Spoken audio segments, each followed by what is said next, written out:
일생을 살아가는 날 동안 우리 생애에 일어나는 가장 충격적이고 놀라운 일이 있다면 그건 예수님을 만나는 사건일 수 있습니다. 특별히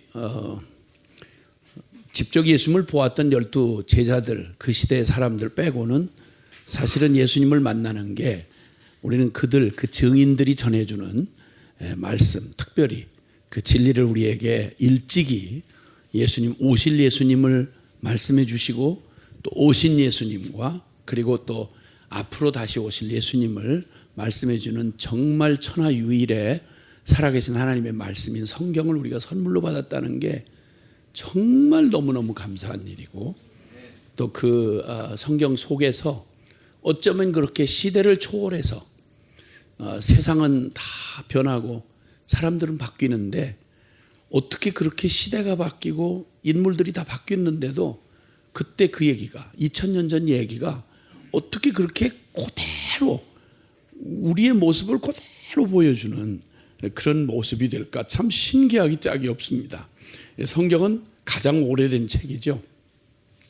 그리고 그 성경 속에 이렇게 제시된 많은 진리 가운데 특별히 요한복음을 통해서 우리가 만나는 그 예수님, 그의 생명, 그리고 그 말씀, 그리고 그를 만나서 누리는 유일한 길인 믿음, 이것이 우리를 하나님 없던 삶에서 그리고 하나님을 만난 삶으로 천지개벽하는 것보다 놀랍게 그런 기적을 우리 생애에 일으켜 주시는 가장 기적 중의 기적인 이 일을 우리에게 가능하게 해준 그 말씀들을 주신 가운데 특별히 요한복음을 주신 주님 앞에 특별한 감사가 아마 넘쳐나게 되는 그런 시간들이 되리라고 확신합니다.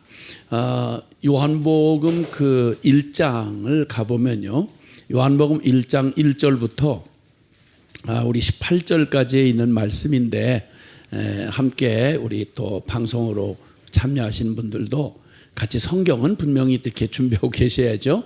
성경을 펼치시고 요한복음, 신약성경의 네 번째 책 요한복음을 이렇게 펼치신 다음에 요한복음 1장 1절부터 우리 그 18절까지의 말씀을 우리 함께 이렇게 같이 읽도록 하는데 너무 급하게 서두르지 않아도 될 것 같습니다. 1절에서부터 18절 말씀, 이것은 요한복음 전체의 개요의 서론이지만 그 개요와 같고 사실 결론입니다. 그래서 보통은 이제 성경이 이 진리를 전달하는 책이라서 애매모호하고 뭐 이렇게 아리까리하게 이렇지 않아요. 대부분 보면 성경이 다 그렇다고 할 수는 없지만 대부분 앞에서 이미 결론을 명확하게, 그래서 앞만 이렇게 보면 사실은 그 다음에 요한복음이 어떤 내용과 흐름으로 뭘 말하고 싶어 하는지가 이미 다 나와 있습니다. 여기서. 그래서 그 1절에서 18절 사이에 우리 그 살아계신 하나님의 말씀을 함께 같이 읽도록 하겠습니다. 시작. 태초에 말씀이 계시니라. 이 말씀이 하나님과 함께 계셨으니 이 말씀은 곧 하나님이시니라. 그가 태초에 하나님과 함께 계셨고 만물이 그로 말미암아 지은 바 되었으니 지은 것이 하나도 그가 없이는 된 것이 없느니라. 그 안에 생명이 있었으니 이 생명은 사람들의 빛이라. 빛이 어둠에 비치되 어둠이 깨닫지 못하더라. 깨로부터 보내심을 받은 사람이 있으니 그의 이름은 요한이라. 그가 증언하러 왔으니 곧 빛에 대하여 증언하고 모든 사람이 자기로 말미암아 믿게 하려 함이라.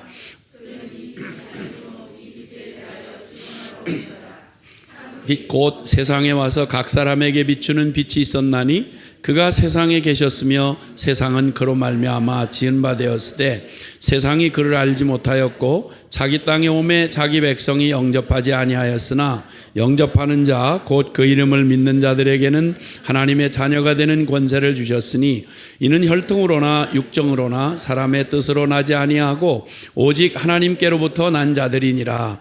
말씀이 육신이 되어 우리 가운데 거하심에 우리가 그의 영광을 보니 아버지의 독생자의 영광이요 은혜와 진리가 충만하더라. 요한이 그에 대하여 증언하여 외쳐 이르되 내가 전에 말하기를 내 뒤에 오시는 이가 나보다 앞선 것은 나보다 먼저 계심이라 한 것이 이 사람을 가리킴이라 하니라. 우리가 다 그의 충만한 데서 받으니 은혜 위에 은혜로라. 율법은 모세로 말미암아 주어진 것이요 은혜와 진리는 예수 그리스도로 말미암아 온 것이라. 본래 하나님을 본 사람이 없으되 아버지 품속에 있는 독생하신 하나님이 나타내셨느니라. 아멘. 아멘. 그 키워드라는 말을 쓰잖아요. 이제 그 중요한 그 단어들, 또 그런 단어들을 이렇게 알고 있으면 이 성경 요한복음을 통해서 말하고 싶어 하는 아주 중요한 주제를 이루는 그런 단어들이 있습니다. 그 중에 여기 말씀이라는 게 나오죠. 태초에 말씀이 계시니라. 이 말씀이 하나님과 함께 계셨고 할 때 이 말씀, 그리고 빛을 얘기하시잖아요. 그 안에 생명이 있었느니 4절에 이 생명은 사람들의 빛이라 그러시면서 빛을 얘기해요. 자, 말씀이 계셨는데 그 말씀은 하나님과 함께 계셨고 사실 그 말씀이 곧 하나님이시다. 그래서 이 말씀은 모든 만물이 그가 없이는 지어진 게 없도록 그분은 만유를 창조하신 분이며 완전하신 하나님이시다. 그런데 말씀이 되신 분이다. 이제 그분 안에는 생명이 있었다. 여기 생명. 그러니까 말씀, 생명, 빛 이런 것이 키워드가 됩니다. 그리고 여기 세상이라는 말이 또 요한복음에 많이 나오는데요. 세상, 그리고 또 은혜와 진리 할 때 진리, 뭐 이런 이 키워드가 뭐 그 외에도 또 있겠지만 이런 중요한 내용들이 지금 앞에서 여기 다 나오고 있어요. 그래서 이 내용의 얘기는 먼저는 말씀한 대로 여기 지금 말씀이라고 하는 게 그냥 우리 보통 이렇게 얘기하면 사람들이 누가 말씀했다 할 때 그냥 말하는 이런 말 정도로 생각하겠지만 이 말씀이라고 하는 말이 쓰여진 헬라 원어는 로고스라는 말입니다. 이 로고스는 하나님을 모르는 사람들이 뭔가 인간이 생각하는 이 현실 세계에 너무 초월적인 이 우주의 어떤 존재하는 법칙 내지는 어떤 그런 이 우주의 어떤 그 말로 표현할 수는 없지만 이 우주를 가능하게 하는 어떤 힘, 또 실체, 존재, 또 혹은 만약에 신이 있다면 그 신을 계시하는 계시자, 뭐 이런 의미의 여러 가지 뜻을 가지고 있는 헬라 언어가 로고스란 말인데요. 그 로고스는 그냥 말이 아니라 인격이신, 살아있는 인격이시는 말씀, 이런 의미로 가지고 있습니다. 여기서 말하는 이 말씀은 곧 예수님을 말하는 거죠. 그 예수님을 소개하면서 이 성경 전체의 주제가 예수님 그가 누구시냐는 거예요. 예수님을 소개하는데 모든 인류에 대한 해답을 예수님으로 소개하고 모든 하나님 앞서 말한 대로 하나님과 자연 만물 모든 세상과 사람에 대한 이 모든 비밀을 그대로 완전하게 드러내 주시고 해답을 해 주시는 분이 성경의 결론은 성경 전체의 결론은 예수 그리스도인 거예요. 그래서 예수님도 증언하기를 내가 곧 길이고 진리고 생명이다. 그래서 나를 통해서 살아계신 하나님께 나아가는 길, 그 진리 생명을 얻게 된다. 하나님을 만나게 된다. 하나님을 만나야 사실은 모든 일이 모든 만물의 기원이 주님이고 모든 만물을 다스리고 지금 역사를 주관하신 분이 하나님이시고 그 모든 역사를 심판하실 분이 하나님이시니까 그 속에 내 인생의 시작, 과정 그리고 결론도 다 하나님 안에 있다는 거예요. 그래서 그 하나님을 영원히 하나님을 만날 수 없었던 우리의 운명이 이제 하나님을 만나는 유일한 계시자 하나님이시면서 우리에게 하나님을 온전히 드러내신 분 이런 말로써 말씀이라고 부르는 거예요. 그분이 로고스가 되시는 예수님이신 거죠. 자, 이런 선언 말입니다. 이런 선언을 어디서도 누구도 이거는 감히 할 아이디어도 안 나올 뿐만 아니라 할 수도 없는 거죠.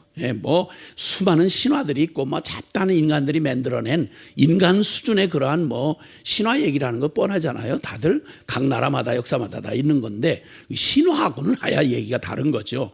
가장 뛰어난 당대의 철학이었던 그리스 철학이 말하는 헬라 철학이 말하는 최고의 그 존재 쉽게 말하면 어떤 그 힘, 원리 로고스라는 용어를 지금 사용해서 그 당시에 사람들이 쓰던 용어로 지금 하나님을 설명하는 거예요. 그러니까 로고스라는 말 자체가 진리가 아니라 로고스라는 그 가장 그 시대의 최고, 그러니까 인간의 모든 걸 초월하는, 그리고 모든 만물의 근원이 되는 그 어떤 신적 어떤 존재 내지는 그 힘 내지는 그런 계시자, 이런 의미를 복합적으로 포함하고 있는 단어가 로고스란 단어예요.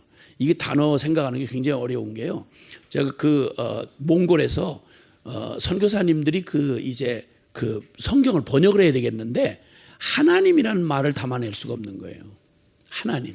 천주교에서는 하느님이라고 그러고 개신교에서는 하나님이라고 그러잖아요. 근데 우리는 하나님이라는 말이 있어서 그게 무슨 말인지는 대강 사람들이 안 믿는다 그래도 하나님의 뭘 의미하는지는 알잖아요. 근데 이 신의 개념 자체가 앵캉 없거나, 그리고 이게 왜곡되어 있는 사람들의 나라에 가서 이 없는 용어를 만들어준다는 게 어려운 거예요. 그러니까 그 당시에 하나님이라는 존재를 담아낼, 그것도 독특한, 그냥 어떤 창조주나 절대자만 무서운 어떤 큰 신 이런 게 아니고 진짜 말 그대로 가장 예수님이라고 하는 하나님이시면서 사람이 되신, 구원자 되시는 한 분을 담아내기가, 거기에 용어가 진짜 어려운 거죠. 근데 그 몽골에서 그 번역하신 분들이 고민을 얘기하는데, 그때 신을, 하나님을 설명하는 말을 하려니까 몽골 사람들이 신이라고 이해하는 건 부처라고 말하는 보루왕이라는 말이 있어요. 보루왕. 그러니까 보루왕이라고 번역을 한 거예요. 이슬람권에서는 신에 대한 이름이 알라라는 표현밖에 못하니까, 그래서 그 이슬람 말레이시아어나 그런 아랍어로 번역하는 성경에는 알라라는 말로 우리가 말하는 하나님에 대한 우리의 표현은 하나님이잖아요. 근데 그걸 담아내야 되는데, 이게 다 생각하는 게 자기들 신 자체를 모르니까 나름대로 자기들이 문화 안에서 형성된 용어를 쓰려다 보니까 이 보루왕으로 하는 게 이게 맞냐 안 맞냐. 왜냐면 불가에서 말하는 부처 얘기하는 건데, 그런 부처와 같은 그런 어떤 신을 상징하는 얘기인데 이게 어떻게 하나님 명으로 되느냐 해서 막 논란이 있는 걸 한번 본 적이 있었어요. 굉장한 고민인 거예요, 이걸 전하기가. 그래서 여기서 로고스라고 말한 태초에 말씀이 계시니라. 근데 말씀 그러면 보통 말 이거 아니면 단어 무슨 워드 이런 정도로 이렇게 생각을 한단 말이죠. 근데 여기서 쓰여진 말은 우리가 쓰는 이 한국말의 의미보다 훨씬 더 그런 의미를 담고 있다라고 하는 걸 지금 말씀을 드리는 거죠.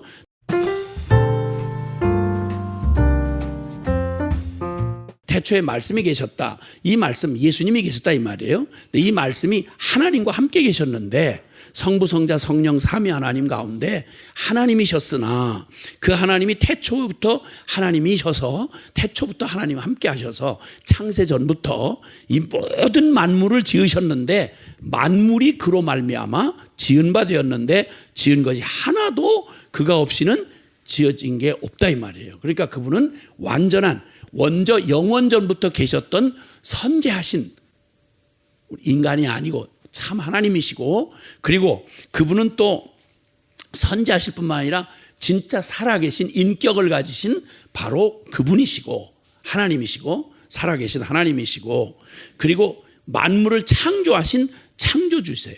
창조주신 분인데 그가 없이는 된 것이 없다. 그 안에 생명이 있었으니 이 생명은 사람들의 빛이라, 이렇게 말씀하시는 거예요. 그래서 로고스 되시는, 말씀 되시는 예수님과 하나님, 그 예수님과 이 지어진 만물 세상, 그리고 예수님과 바로 사람, 이 모든 관계를 압축된 말 안에, 요 몇 절 안에다가 예수님이라는 분이 어떻게 역사와 존재의 중심이 되시는지를 말씀하시는 거예요. 그래서 그 간략한 표현으로 이렇게 말씀하시죠. 아야 선포 자체가 엄청난 거죠. 모든 만물이 다 그 발 앞에 그냥 다 무릎을 꿇게 만드는 선포예요. 예수님은 하나님이시다. 그는 창조자이시다. 지금 이 말을 듣는 사람들은 예수님이 그 땅에 유대인으로 같이 사는 걸 본 사람들이 대다수예요. 그런데 갈릴리 나사렛 출신, 거기다가 로마의 사형수로 십자가에 못 박아 죽인 그 죄인, 그를 멸시하고 다 없앤 줄 알았는데 선포하기를 그는 하나님이셨다. 만물이 다 그로 말미암아 지은 바 되었다. 이게 얼마나 충격적인 선언이에요. 이 선언을 먼저 땅 해놓고 그 다음 요한복음 전체를 이렇게 이끌어가면서 왜 그분이 진정 하나님이셨는지, 그리고 그분이 과연 어떻게 우리에게 하나님이시되 그냥 존재하시는 하나님뿐만 아니라 바로 생명, 그분이 가지고 계시는 생명은 무슨 생명인가 하니 사람들의 빛이라. 여기서 빛이란 말이 나오기 시작해요. 빛. 예수님께서 이 땅에 오셔서 행하신 일을 구원을 하셨다, 우리를 건지셨다, 우리를 살리셨다, 여러 말로 표현할 수가 있는데, 여기서 요한복음은 시작하자마자 딱 뭐라고 말하는 거 아니? 예수님은 예수님 안에 생명이 있었는데 이 생명은 사람들의 빛이라. 이 빛이 어둠에 비쳤다. 그러니까 예수님이 이 땅에 오신 사건을 꼭 어둠 속에, 어둠을 향해서 빛이 되어서 오셨다고 이렇게 선언을 해요. 왜 이렇게 했을까요? 왜 이런 선언을 하실까요? 여러분, 빛이 없는 세상 한번 생각해 보세요. 빛이 없다. 우리 보통 그냥 이렇게 살아가면서 너무 당연하니까 그렇게 살아가지만 빛이 없다 생각을 해보세요. 그냥 물리적인 세상에서만 해도 빛이 없어져 버렸다. 그럼 끝장이죠, 모든 게. 그렇죠? 빛이 없이 캄캄하게 우리는 어떤 방법이든 빛을 떠나서는 살 수가 없는 그런 존재잖아요. 헬런 켈러라고 하는 혹시 들어보셨나요? 삼중고의 위인. 못 보고 못 듣고 말하지 못하는 그런 사람이었죠. 삼중고의 그 고통을 당했던 사람입니다. 그 사람이 말한 것대로 그는 어렸을 때 이제 무슨 의료 사고로 이렇게 이제 모든 기가 막힌 불행을 겪게 되었는데, 그가 사흘만 세상을 볼 수 있다면, 이런 말을 했어요. 사흘만 이 세상을 볼 수 있다면 뭘 하겠느냐 하고 누군가 물었더니, 첫째는 사랑하는 사람의 얼굴을 먼저 보고 싶다. 첫 번째는 내가 만약 눈을 뜨고 만약 빛을 볼 수 있다면 제일 먼저 하고 싶은 게 뭐냐? 사랑하는 사람의 얼굴을 보고 싶은 거예요. 그게 엄마면 엄마, 아빠면 아빠, 사랑하는 사람의 얼굴을 먼저 보고 싶은 거예요. 생전 눈을 뜰 가능성이 없는 사람이 그 어둠 가운데서 눈을 뜨는 일이 생긴다면 제일 먼저 하고 싶은 일이 그 일이고, 두 번째는 밤이 아침으로 변하는 기적을 보고 싶다. 우리는 밤이 아침이 되는 게 너무 당연하잖아요. 그렇죠? 너무 당연해서 그러게 아닌 게 어디 있겠나 이렇게 생각하는데, 눈을 감은 사람한테는 밤이나 낮이나 똑같은 거예요. 그러니까 진짜 그 기적, 어떻게 밤에서 매일 정한 시간에 아침이 오는지 그 기적을 나는 눈 뜨고 두 번째 보고 싶은 게 밤이 아침으로 변하는 기적을 보고 싶다. 세 번째, 사람들이 오가는 평범한 거리를 보고 싶다. 살아서 움직이는 사람들의 그 거리를 보고 싶다. 이렇게 그가 말했다고 그래요. 그 중에 못 듣고 말하지 못하고 못 보는데 그 삼중고의 고통 중에 제일 큰 고통은 뭐라고 생각하냐 그랬더니 헬렌 켈러가 대답한 말이, 그 중에 제일 고통은 보지 못하는 거죠. 그렇게 본다는 것은 정말 큰 축복이에요. 본다는 건 정말 큰 축복이에요. 자, 몸 하나 가지고 물질 세계를 살아가는 육신의 삶에서도 보지 못한다. 그러면 대부분을 다 잃어버리는 거잖아요. 그렇죠? 지금 여기서 말하는 게 특별한 게 없잖아. 이 사람 보고 싶은 소원이. 근데 우리는 이 사람에게는 기적이에요. 그게. 이걸 못 보는 게 얼마나 많은 걸 잃는지를 말해주는 거죠. 그리고 그가 그 글을 이제 이렇게 여러 글을 주제로 그의 일생을 소재로 한 이런저런 그 영화들이 만들어지기도 했는데, 인도에서 만든 블랙이라고 하는 영화, 이 헬렌 켈러 같은 내용을 좀 약간은 인도화해서, 내용의 골격은 같은데 그런 삼중고의 어려움을 겪고 있는 사람이 이제 말하자면 그 삶을 이제 찾아가는 그런 얘기를 하는데, 그 영화의 그 대사 중에 이런 말이 있어요. 어릴 적에 저는, 헬렌 켈러의 말을 빌리는 거죠. 어릴 적에 저는 항상 무언가를 찾아 더듬었다. 하지만 결국 내가 찾은 것은 어둠뿐이었다. 어느 날 엄마는 나를 전혀 모르는 사람의 팔에 넘겼다. 그분은 세상에 그 누구와도 달랐다. 그분은 마술사와도 같았다. 여러 해 동안 그분은 나를 어두움에서 빛 가운데로 이끌어 주셨다. 그리고 그는 이렇게 또 얘기해요. 우리는 모두 맹인이다. 영적으로 우리 모두는 맹인이다. 하나님을 보거나 듣거나 할 수 없기 때문에 그렇다. 하지만 나는 그분을 만져보았다. 그분의 존재를 느낄 수 있다. 그분을 나는 선생이라 부른다. 이렇게 이제 표현을 했어요. 요한이 주님을 소개하는데 그는 세상에 생명을 주는 빛이다. 이렇게 얘기해요. 그리고 세상을 뭐라고 말하는 거 아니? 어둠이라고 얘기하는 거예요. 어둠 가운데 있는 그들에게 주님은 빛이 되어 오셨다. 이렇게 선언을 합니다. 자, 이렇게 보면요. 금방 우리는 창조의 그 영광을 떠올리게 돼요. 처음 창세기 1장 1절에 태초에 하나님이 천지를 창조하시니라. 그래서 모든 천지의 기본을 이제 말하자면 하늘과 땅을 이게 천지를 지으신 거죠.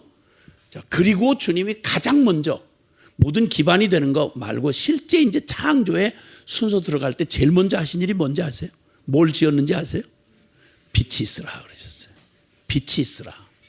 그러니까 빛이 비춰지니까 비로소 이 세상 가운데 뭘 해야 할지 하나님이 계획을 가지시고 그 계획을 가지고 모든 걸 드러내는 일에 첫 번째 일이 뭐냐면 그 모든 물질들이 존재하도록 하게 한 후에 제일 먼저 있어야 될 게 뭐냐면 빛이 필요한 거예요. 빛이 있으라. 그러니까 빛이 쫙 비치는데 바로 하나님의 창조의 손길을 기다리고 있는 모든, 쉽게 말하면 아직 주님의 계획이 실제가 되지 않는 물질, 근본이 되는 물질만 만들어놨는데 땅이 혼돈하고 공허하고 흑암이 깊음에 있더라. 무언가 만들어지기 전에 모든 그 존재가 무질서하게 그냥 막 공허하고 혼돈하고, 왜냐하면 아무것도 만들지 않았기 때문에 모든 걸 창조하기 전에 가장 먼저 해야 되는 게 뭐냐면 창조 세계에 있어야 되는 최고의 창조, 최초의 창조 행위가 빛이 있으라 하시는 거예요. 그 빛이 있었더니 그 모든 게 드러나는 겁니다. 빛이 있으라 하니까 드러나는 거예요. 그래서 빛이 비춰지면 제일 먼저 모든 자체가 실상이 드러납니다. 물질을 창조하던 이 세계를 창조하실 때는 혼돈하고 공허하고 흑암이 깊음 위에 있는 상황을 견뎌요. 근데 이걸 고스란히 이 창세기 1장의 그 컨셉을 그대로 가지고 와서 예수 그리스도가 이 땅에서 진짜 생명, 주님이 첫 창조할 때는 하나님이 물질 세계를 창조하시면서 물질 세계와 온 세상의 함남한탕을 지으시는 가장 기본적인 창조를 얘기하시면서 빛이 있으라 라고 하셨던 이 창세기 1장이 연상이 되도록 요한복음은 얘기하시면서 태초에 하나님이 계셨다, 말씀이 계셨다, 태초에 말씀이 계셨다, 그 말씀이 하나님과 함께 하셨는데 만물이 그로 말미암아 지음을 받았다, 이렇게 얘기하면서 그 지은 만물을 결론을 딱 짓고 나서 그대로 첫 번째 하는 말이 그분에게는 생명이 있었는데 그 생명은 사람들의 빛이다. 빛이 어둠의 빛이 돼 어둠이 깨닫지 못하더라. 혼돈하고 공허하고 흑암이 깊음 위에 있던 바로 그 창조 전에, 만들어지기 전에 그 물질 세계가 그냥 그대로 빛 가운데 드러나는 거예요. 똑같이 영적인 세계가 우리가 완전히 하나님을 떠나 아담의 저주를 받았던 모든 세상의 인간에게 이 진리의 빛 대신 주님이 빛을 나타나셔서 예수께서 나타나시면서 로고스 되시는 예수님이 나타나셔서 그 진리의 빛을 선포하기 시작할 때 주님은 그 모든 것이 그 앞에서 드러나는 거예요.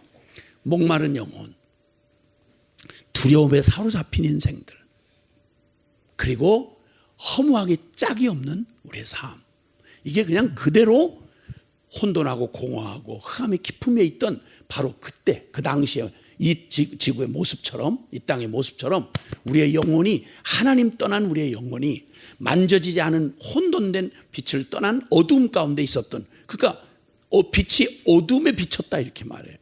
근데 어둠이 깨닫지 못하더라 이렇게 말씀합니다. 하나님 없는 인생을, 여기 목마름과 두려움과 허무함의 인생, 왜 그렇습니까? 생명의 근원은 하나님을 떠나 있으니 죽음이고, 그리고 하나님의 의에서 벗어나 있으니 심판이고, 그리고 무지하고 무능하고 죄책감과 수고와 슬픔 가운데 있는 이 모든 하나님을 못 만난 인생들의 모습이 겉모습은 멀쩡하고 먹고 마시고 시집가고 장가고 사고 팔고 이게 다 사는 거려니 우리가 다 같으니까 그런 줄 아는데 그 우리의 실상을 주님께서 비추시니까 진정한 생명의 빛으로 비추니까 우리의 모습이 드러나는 거예요. 하나님 없는 인생이 그러하다면 그 하나님 없는 인생들이 일궈내는 하나님 없는 세상은 약육강식의 세상, 강한 놈이 약한 놈 잡아먹는 세상. 그렇죠? 세계사라고 하는 게 전부 다 조금만 힘이 세지면 옆에 나라 집어삼킨 게 세계사잖아. 세계사는 전쟁사거든요. 사실은 제국사라고도 할 수 있고요. 약육강식이고 또 뭐 큰 나라는 그만둬 놓고 우리 옆에 이웃 간에 우리 사람과 사람끼리 생각해보면 우리 적자 생존이잖아요. 아주 냉혹하거든요. 세상. 힘없으면 아이들조차도요. 애들이 죄인 중에 죄인이거든요. 왜냐하면 죄인 자식이니까. 애들은 순진하다 그런 말 하지 마시라니까.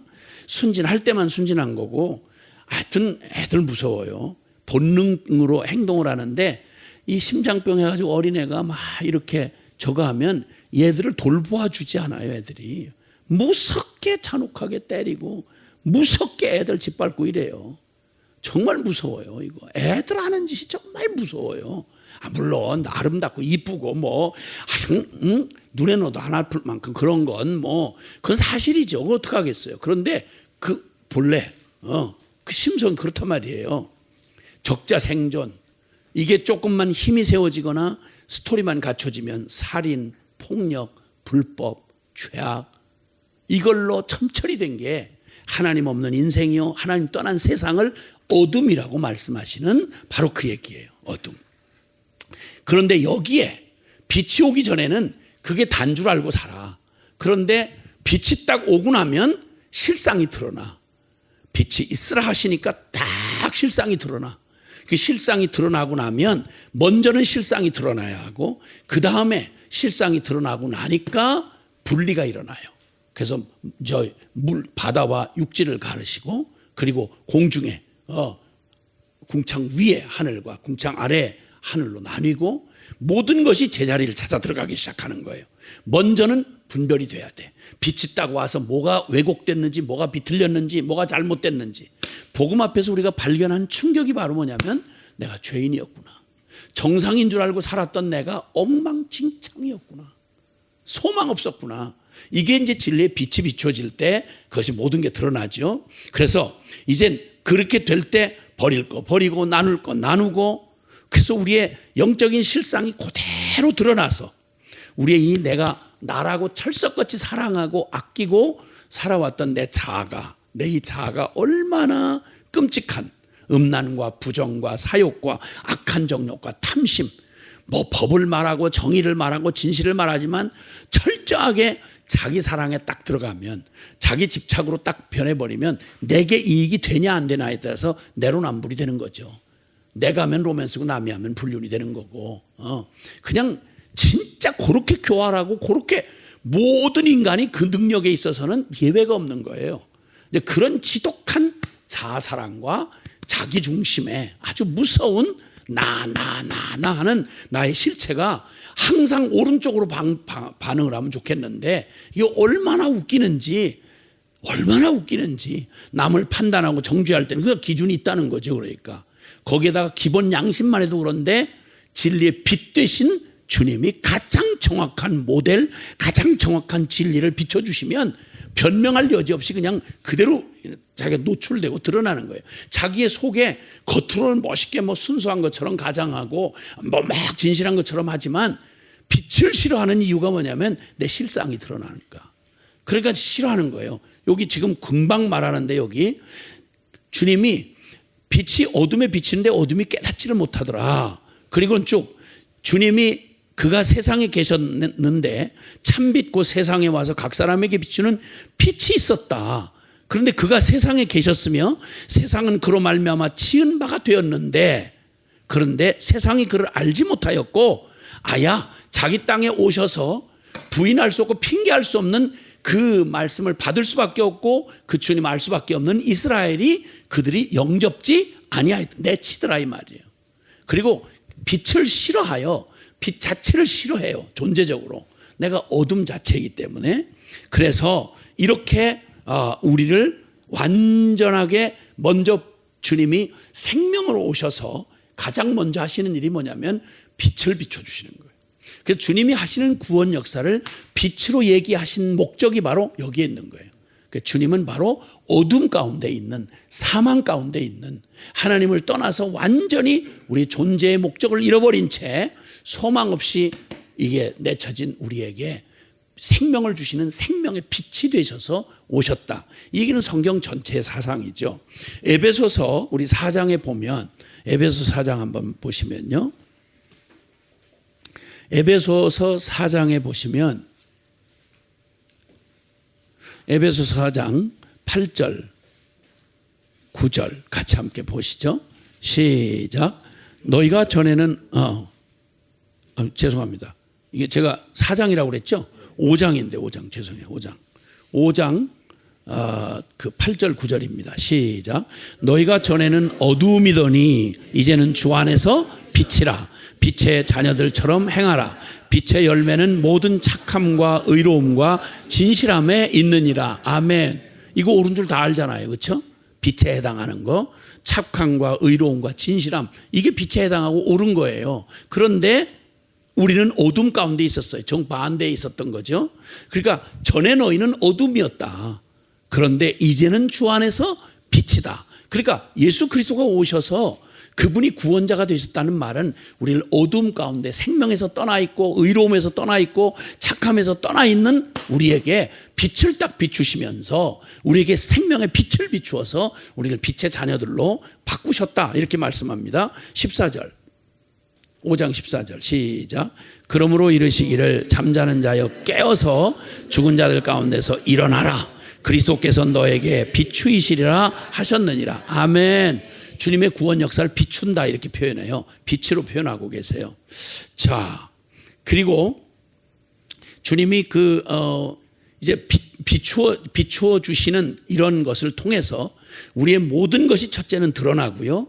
그 다음에 또 주님은 당신이 우리에게 주시는 그런 말씀으로, 그분의 존재 자체가 그렇고 그분의 말씀으로 우리를 주님께서 완전히 드러내 주셔서 우리를 빛 가운데로 옮겨 주십니다.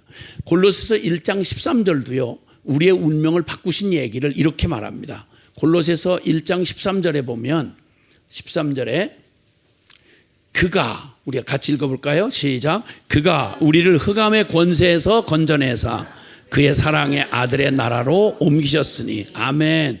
예, 아멘.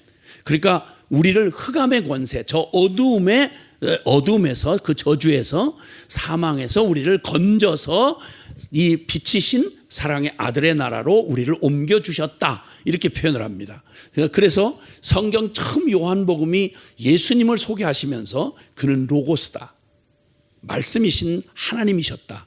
그 하나님이신 그분이 모든 걸 창조하신 분이셨고 그분은 하나님이시되 우리를 살리러 오시는 바로 생명을 가지신, 바로 사망 가운데 있는, 어둠 가운데 있는 우리에게 빛이 되어 오셔서 우리에게 빛을 주시려고 오셨다. 그래서 그 다음에 아까 키워드 중에 생명이다, 빛이다 이런 말을 기억하라고 그랬잖아요. 주님 그 다음에 계속 하시는 말씀이요. 요한복음 읽으시다 보면 나는 생명수다. 나는 생명의, 여기 생명의 빛이라고 말씀했고 나는 생명의 빛이다, 생명의 물이다, 생명의 양식이다, 생명의 떡이다, 생명의 문이다. 그렇죠? 그렇죠? 그리고 나는 부활이요 생명이다. 생명. 가장 많이 언급하고 있는 게 바로 요한복음에서 언급하고 있는 게 생명이에요. 그래서 죽은 종교 행위, 그냥 지식적인 죽은 신학, 또 죽은 어떤 그 율법, 이런 것이 들어갈 틈이 없도록, 그래서 이미 겪을 거 다 겪은 초대교회 말쯤에 이제 요한을 통해 가지고 이제 말씀하고 계시는 것은 바로 우리 스스로 속지 말아야 될 게 있는 거예요. 예수 그리스도 생명이신 그분을 만나면 우리의 신앙과 우리의 모든 이 성경의 지식과 우리의 모든 삶은 생명으로 나타나는 거예요. 아멘. 그러니까 다른 흉내내고 뭐 꾸미고 뭐 이렇게 다른 거 가지고 논쟁할 이유가 없어요. 생명으로 드러나니까요. 나무는 열매를 보면 그게 무슨 생명을 가지고 있는 나무인지 변명할 수가 없잖아요. 그래서 나무는 열매를 보아 알듯이 우리의 믿는다고 하는 믿음도 저 형이상학적인 얘기나 허구한 이런 게 아니란 말이에요. 정신통일이 아니란 말이에요. 완전히 생명으로 나타나는 바로 믿음이란 말이죠. 그래서 그 얘기를 말씀하고 있습니다. 그래서 주님은 또 주님의 그 성경 말씀과 예수님의 영이신 성령님을 통해서 우리에게 바로 빛을 비춰 주시는데요. 우리 보통 이 말씀의 빛을 통해서 주님이 내가 누구인지 그리고 나의 생명이 되어 오시는 예수 그리스도가 누구인지를 바로 성경 말씀과 성령님을 통해서 우리에게 말합니다. 시편 119편 105절에 보면 주의 말씀은 내 발의 등이요 내 길의 빛이니이다. 아멘. 네. 그리고 저 말씀한 대로 성령께서 고린도후서 3장 15절 이하에도 성경 말씀을 읽지만 그 꼭 얼굴에 수건을 이렇게 가리운 사람처럼 얼굴에 이렇게 수건 가린 사람처럼 모세의 얼굴에 빛나는 걸 잘못 사람들이 알고 자꾸 주목하지 말아야 될 걸 자꾸 주목하지 말라고 수건을 씌웠는데 그놈의 수건이 사람들의 이스라엘 사람들의 마음의 심령에서 지금도 벗겨지질 않고 있다. 성경을 읽고 신학을 한다고 하는데 정작 생명 대신 주님은 못 만나고 깨닫지를 못한다는 거예요.